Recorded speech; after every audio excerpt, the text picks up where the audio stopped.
2024-25 വർഷത്തേക്കുള്ള സംസ്ഥാന ബജറ്റ് അല്പസമയത്തിനകം അവതരിപ്പിക്കും. സഭാ നടപടികൾ ആരംഭിക്കുകയാണ്.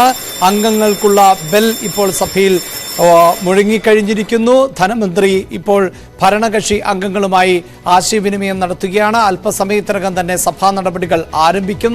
ധനമന്ത്രി നിയമസഭയിലേക്ക് എത്തുകയും ചെയ്തിട്ടുണ്ട്. നേരത്തെ ഔദ്യോഗിക വസതിയിൽ നിന്ന് അദ്ദേഹം കുടുംബസമേതം ആണ് നിയമസഭയിലേക്ക് പുറപ്പെട്ടത്. സംസ്ഥാന മന്ത്രിമാർ, ഭരണപക്ഷ അംഗങ്ങൾ ഉൾപ്പെടെ ഉള്ളവർ ധനമന്ത്രിയുമായി ആശയവിനിമയം നടത്തുന്നു. സഭയ്ക്കുള്ളിൽ നിന്നുള്ള ദൃശ്യങ്ങൾ ആണ് ഇപ്പോൾ പ്രേക്ഷകർ കണ്ടുകൊണ്ടിരിക്കുന്നത്. സാമ്പത്തിക പ്രതിസന്ധി ഉണ്ട് എന്ന് ധനമന്ത്രി തന്നെ വ്യക്തമാക്കിയ പശ്ചാത്തലത്തിൽ ഇനി വരുമാന വർധനവിന് വേണ്ടി എന്തെല്ലാം പോംവഴികൾ ആണ് ഈ ബജറ്റിൽ ധനമന്ത്രി കണ്ടിട്ടുള്ളത് എന്നതാണ് എല്ലാവരും ഉറ്റുനോക്കുന്നത്. അതോടൊപ്പം തന്നെ ക്ഷേമ പെൻഷനുകൾ അടക്കം 5 മാസമായി മുടങ്ങിയ സാഹചര്യമുണ്ട്. സർക്കാർ ഉദ്യോഗസ്ഥർക്ക് നൽകാനുള്ള കുടിശ്ശിക നൽകുമോ? ക്ഷേമ പെൻഷൻ വർദ്ധിപ്പിക്കുമോ?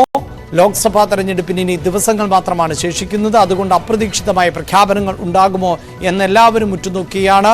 കൂടുതൽ ഭാരം സാധാരണക്കാരായ ആളുകളെ അടിച്ചേൽപ്പിക്കുന്ന ഒന്നും തന്നെ ബജറ്റിൽ ഉണ്ടാകില്ല എന്ന് പൊതുവെ വിലയിരുത്തപ്പെടുന്നുണ്ട്. പക്ഷേ എവിടെ നിന്നാണ് നികുതി വർധനവിന് അല്ലെങ്കിൽ വരുമാന വർധനവിന് വേണ്ടിയുള്ള വഴികൾ കണ്ടെത്തുക എന്നതാണ് പ്രധാനപ്പെട്ട ചോദ്യം. വി അരുൺ ആണ് വിശദാംശങ്ങളുമായി ചേരുന്നത്. അരുൺ, സഭാ നടപടികൾ ആരംഭിക്കുകയാണ്. ബജറ്റ് അവതരിപ്പിക്കാൻ ധനമന്ത്രി തയ്യാറെടുക്കുന്നു. ഇപ്പോൾ പ്രതിപക്ഷ നേതാക്കൾ ഉൾപ്പെടെ സംസാരിക്കുന്നത് നമുക്ക് ദൃശ്യങ്ങളിൽ കാണാൻ സാധിക്കുന്നു.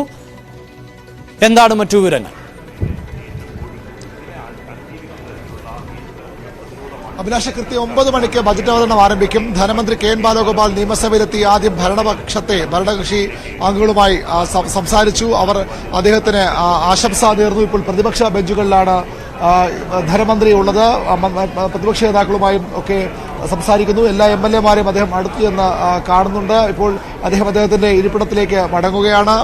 കൃത്യം 9 മണിക്ക് ബജറ്റ് അവതരണം ആരംഭിക്കും. സംസ്ഥാനം വളരെ പ്രതീക്ഷയോടെ, വളരെ ആകാംക്ഷയോടെ കാത്തിരിക്കുന്ന ഒരു ബജറ്റ് അവതരണമാണ്. കാരണം സംസ്ഥാനം മുമ്പെങ്കും ഇല്ലാത്ത തരത്തിലുള്ള ഒരു സാമ്പത്തിക ദുരവസ്ഥയിലൂടെ, സാമ്പത്തിക ഞെരുക്കത്തിലൂടെ കടന്നുപോകുന്ന കാലയളവിൽ എങ്ങനെയുള്ള ബജറ്റാകും കെ എൻ ബാലഗോപാൽ അവതരിപ്പിക്കുക എന്ന് വളരെ ആകാംക്ഷ ഉളവാക്കുന്നതാണ്. അടുത്ത ഒരു വർഷത്തേക്ക് സംസ്ഥാനത്തിന്റെ സാമ്പത്തികമായിട്ടുള്ള മുന്നോട്ട് പോക്ക് നിശ്ചയിക്കപ്പെടുന്ന ബജറ്റ് ഒരുപക്ഷെ ദീർഘകാല പദ്ധതികളൊന്നും ഈ ബജറ്റിൽ അവതരിപ്പിക്കാൻ ഇടയില്ല. കാരണം അതിനുള്ള സാമ്പത്തിക സ്ഥിതിയിലല്ല സംസ്ഥാനമുള്ളത്. പക്ഷേ വളരെ പ്രധാനപ്പെട്ട പ്രശ്നങ്ങളും അഡ്രസ്സ് ചെയ്ത് പോകേണ്ടതുണ്ട്. ബജറ്റിൽ ഏറ്റവും പ്രധാനം ഈ സർക്കാരിന്റെ മുഖമുദ്ര എന്ന സർക്കാർ തന്നെ വിശേഷിപ്പിക്കുന്ന കരുതൽ. ആ കരുതലിന്റെ കരുത്തിന് ചോർച്ച ഉണ്ടാകുന്നു. 5 മാസമാകുന്നു ക്ഷേമ പെൻഷൻ കുടിശ്ശിക. ഈ മാസം അവസാനമാകുമ്പോൾ അത് 6ാം മാസത്തിലേക്ക് കടക്കും. ജീവനക്കാരുടെ DA കുടിശ്ശികയുണ്ട്. പൊതുമേഖലാ സ്ഥാപനങ്ങളുടെ മോശം അവസ്ഥയുണ്ട്. ആരോഗ്യരംഗത്ത് പുതിയ പദ്ധതികൾ പ്രഖ്യാപിക്കാനാകാത്ത അവസ്ഥയുണ്ട്.